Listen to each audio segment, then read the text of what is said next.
يا ريس،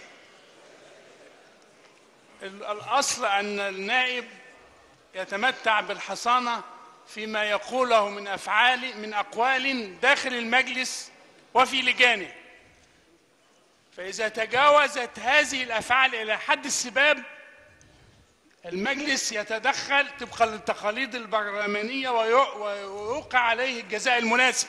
ما أنا حلت الموضوع لجنة المجلس عشان كده. لسه ما كملتش. أما ما يقع خارج هذا المجلس في وسائل الإعلام فالمجلس ليس له علاقة به. لا يا أستاذ سعد، يا أستاذ سعد، لا، كما أننا نحافظ على كرامة، كما أننا لا خلاص انتهى الموضوع. فكرتك وضحت، فكرتك وضحت، يا ريس اسمعني، فكرتك وضحت. لا، الموافق على إحالة الموضوع إلى لجنة المجلس. تفضل بوفاء. وافق المجلس. تفضل.